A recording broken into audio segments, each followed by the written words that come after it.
Assalamualaikum warahmatullahi wabarakatuh. Puja dan puji syukur kami panjatkan kehadirat Tuhan Yang Maha Esa yang telah memberikan waktu untuk kami berpidato. Sebelumnya, kami akan memperkenalkan diri. Perkenalkan, nama saya Muhammad Muzhidul Mujid. Usia saya 19 tahun. Asal saya dari Kota Bekasi dan asal institusi saya dari Universitas Negeri Jakarta.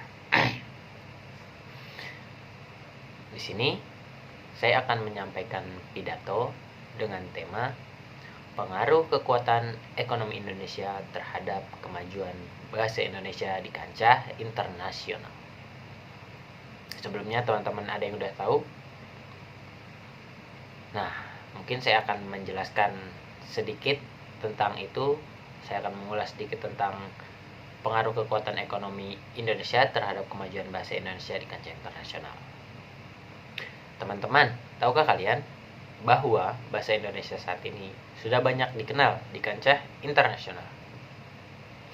Salah satunya di Korea Selatan. Nah, di Korea Selatan terdapat kecenderungan masyarakat untuk belajar bahasa Indonesia.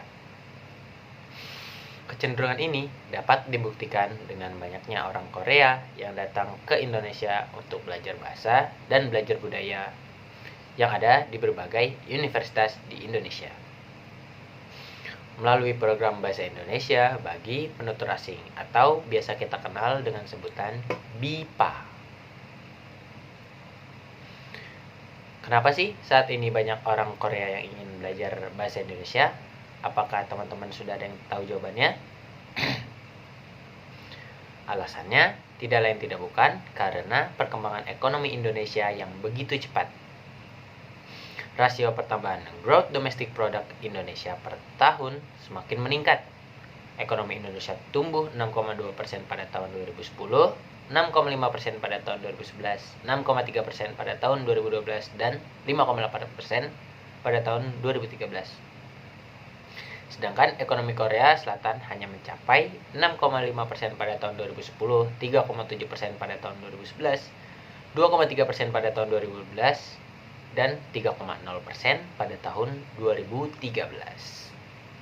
Nah, dari situ kita bisa menyimpulkan bahwa perkembangan ekonomi di Indonesia sudah sangat pesat dibandingkan Korea Selatan. Rasionya pun berbanding jauh ya teman-teman. Nah, pada saat ini juga sudah ada 3 universitas di Korea Selatan yang telah membuka jurusan yang berkaitan dengan bahasa Melayu Indonesia. Selain itu, di Korea Selatan terdapat beberapa institusi swasta yang menyelenggarakan pengajaran bahasa Indonesia kepada orang Korea, khususnya di ibu kota Seoul. Karena ketiga universitas tersebut tidak dapat memenuhi kebutuhan masyarakat yang ingin belajar bahasa Indonesia, kecenderungan ini boleh dikatakan hal yang baru.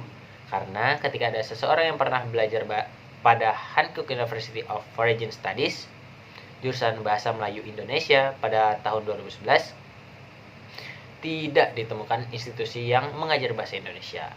Nah, pada saat ini dapat ditemukan lebih dari 10 institusi swasta yang mengajarkan bahasa Indonesia melalui internet dalam waktu singkat.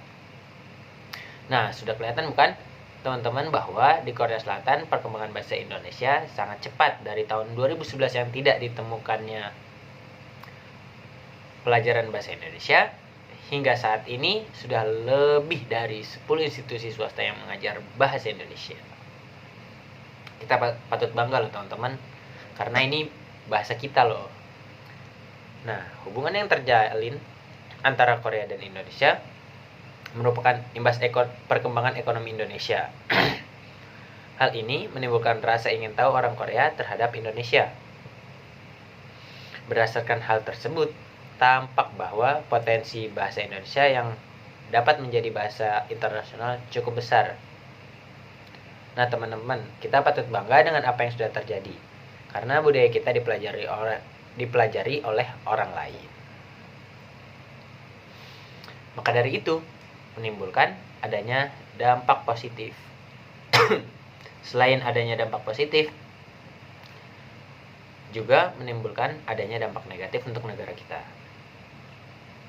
Dampak positifnya dari penggunaan bahasa Indonesia terhadap ekonomi kita, ada banyak orang Korea yang ingin mengetahui tentang budaya yang ada di Indonesia. Itu termasuk dampak positifnya, teman-teman. Ada juga dampak ekonominya, bisa dilihat bahwa banyak turis dari Korea Selatan yang berkunjung ke Indonesia untuk mempelajari budaya kita atau sekedar berlibur. Selain dampak positif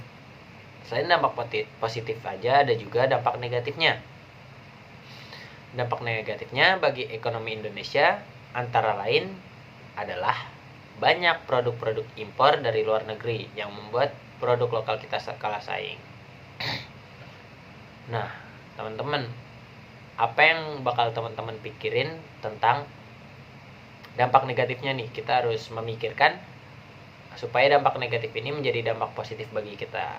Nah, saya sebagai Duta Ekonomi Muda 2022 akan membuat program tentang bagaimana meminimalisasi dampak negatif yang terjadi. Dampak negatifnya tadi banyak produk lokal yang kalah saing.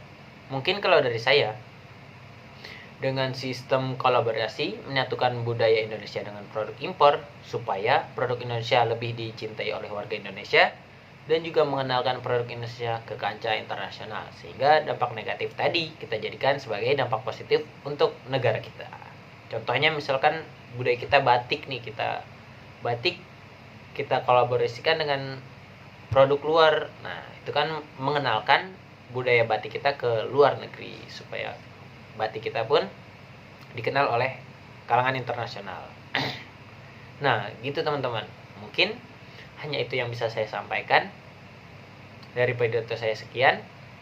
Semoga apa yang saya sampaikan bisa bermanfaat untuk teman-teman semua. Terima kasih telah menonton video ini. Apabila ada salah-salah kata, saya mohon maaf yang sebesar-besarnya. Assalamualaikum warahmatullahi wabarakatuh. Bahasa adalah cara untuk menyatukan kita semua. Bye. See you next time, teman-teman.